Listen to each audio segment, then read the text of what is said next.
राष्ट्रीय शिक्षा नीति स्टीयरिंग कमेटी बेसिक शिक्षा उत्तर प्रदेश सदस्य एसआरजी बस्ती उत्तर प्रदेश से। यह हमारा सौभाग्य है कि सर हमारे साथ जुड़े हुए हैं और हम सब आपको सुनने के लिए आतुर हैं। सर सभी को संबोधित कीजिए और शिक्षा नीति के ऊपर अपने विचार हमसे साझा। धन्यवाद मैडम, सभी को मेरा प्रणाम।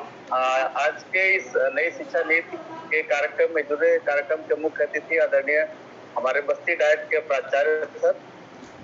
हमारे ऊर्जावान जिला बेसिक शिक्षा अधिकारी श्री जगदीश शुक्ल जी, इस अरविंदो सोसाइटी से जो कार्यक्रम को आप पूरा संचालन जो कोऑर्डिनेट कर रहे हैं अशोक सर, और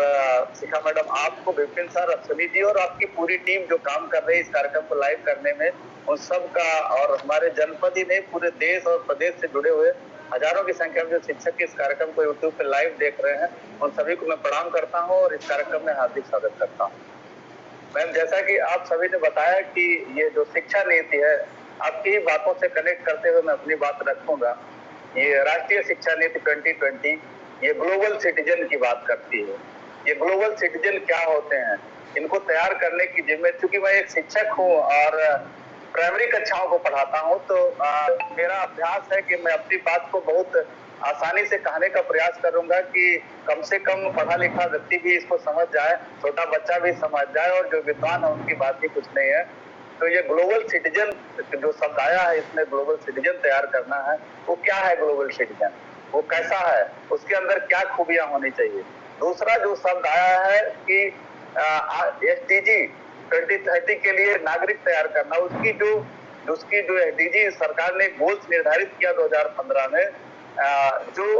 किस देश का विकास किसी दुनिया के मानदंडों पे कैसा हो,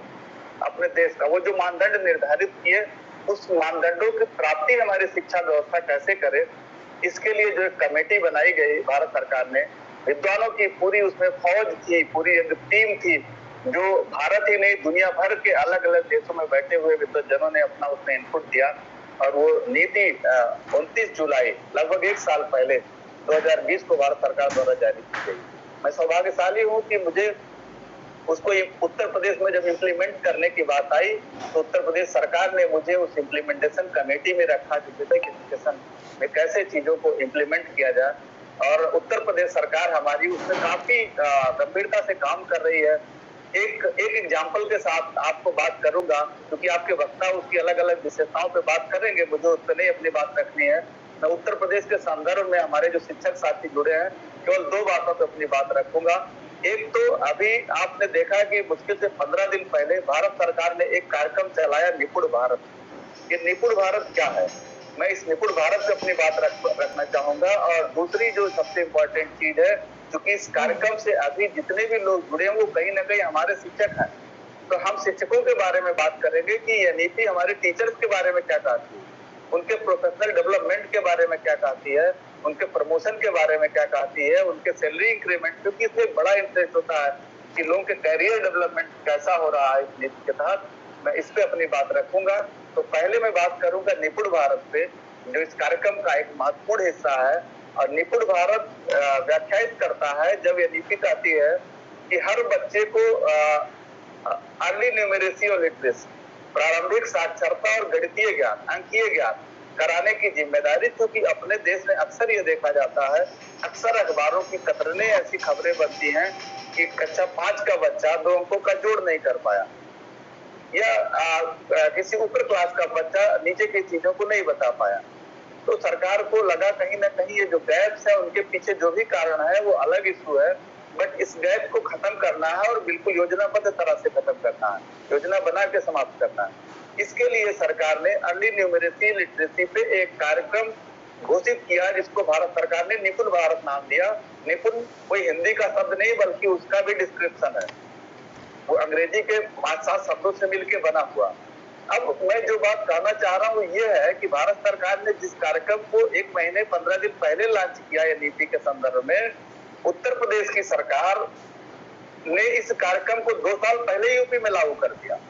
आप सबको पता है कि उत्तर प्रदेश में मिशन प्रेरणा के नाम से एक व्यापक कार्यक्रम पूरे प्रदेश में संचालित है। और मिशन प्रेरणा का जो थीम है, वो किसी शिक्षक की उपस्थिति लेना, उसको सुविधाएं देना या हैरेसमेंट करना नहीं, बल्कि हर बच्चे को लर्निंग जो उनका अर्ली न्यूमेरेसी और लिटरेसी की जो दक्षताएं हैं उनको सुनिश्चित कराना, और वही दक्षताएं हैं जिनको आज 2 साल बाद भारत सरकार नीति में चाहती है कि साहब निपुण भारत के माध्यम से हम ये चीज लागू करें। तो हम लोग सौभाग्यशाली हैं, हमारे उत्तर प्रदेश के शिक्षा विभाग के अधिकारी, हमारे बच्चे, हमारे टीचर सौभाग्यशाली है कि इस चीज पे हम 2 साल से काम कर रहे हैं। थोड़ा सा दुर्भाग्य ये रहा है कि बीच में कोविड ने लगातार 1.5 साल से जिन चीजों पे हमने काम किया, जो अब इसके लक्ष्य, अब अगर निपुण के लक्ष्यों की बात करें तो उत्तर प्रदेश में प्रेरणा लक्ष्य के नाम से जो 5 प्रारंभिक दक्षताएं सरकार ने गोल्स निर्धारित किए कक्षा 1 से 5 तक के बच्चों के लिए, वो सभी को पता है कि कक्षा 1 का बच्चा 5 शब्द की निर्धारित सूची से पहचान लेता है। प्रधानमंत्री जी ने अपने भाषण में कही थी, आप लोगों को याद होगा 2 साल पहले, कि कक्षा 3 का बच्चा अगर है तो 1 मिनट में 30 से 35 शब्द पढ़ लेता है।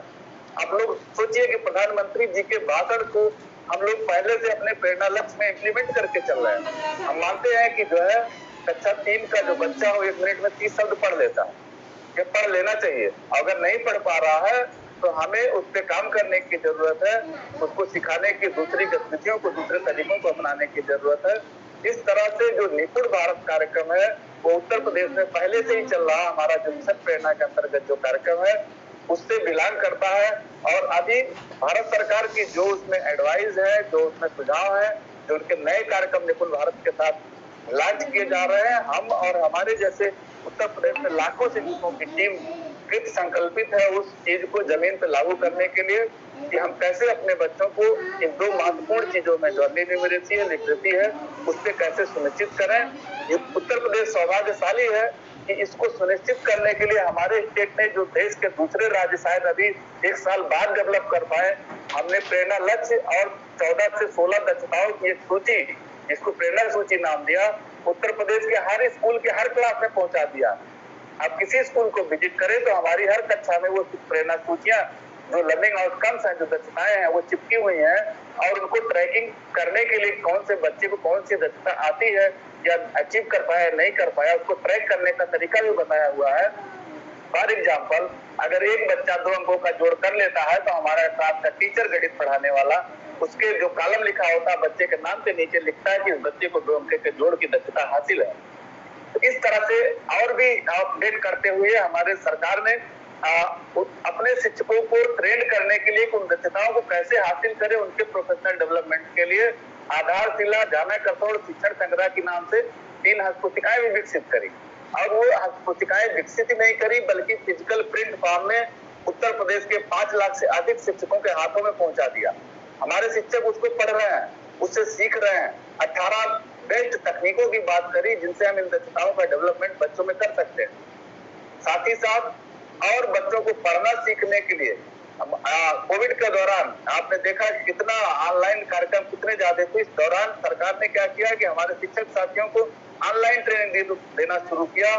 विभिन्न प्लेटफॉर्म के माध्यम से, चाहे हमारा भारत का दीक्षा प्लेटफॉर्म हो या दूसरे इस तरह के कई प्लेटफॉर्म डेवलप हुए, गूगल मीट हो, इनके माध्यम से लगातार ट्रेनिंग देने का काम किया है। और ट्रेनिंग के जो केंद्र बिंदु में है वो ऊंची निपुण भारत की दक्षताएं जो भारत सरकार चाहती है कि आज का हर बच्चा हमारे स्कूल में पढ़ने वाला उन दक्षताओं को अचीव करे, हमने अपने टीचर्स को सिखाने का काम किया है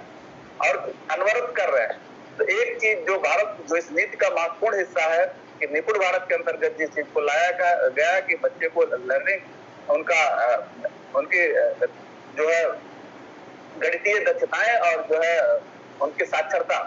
पढ़ाई लिखाई कितना किताब पढ़ पाते हैं नहीं पढ़ पाते, इसको सुनिश्चित करने के लिए हमारी सरकार हमारे शिक्षक अनवरत प्रयास कर रहे हैं। दूसरी चीज मैडम मुझे कहनी है इस पूरे अपने सभी शिक्षक साथियों से, वो ये है कि इस नई शिक्षा नीति में टीचर्स के प्रोफेशनल डेवलपमेंट पे, करियर प्रोग्रेशन पे बहुत अच्छी बातें कही गई हैं। मैं सरकार के इस निर्णय का स्वागत करता हूँ सभी शिक्षकों की तरफ से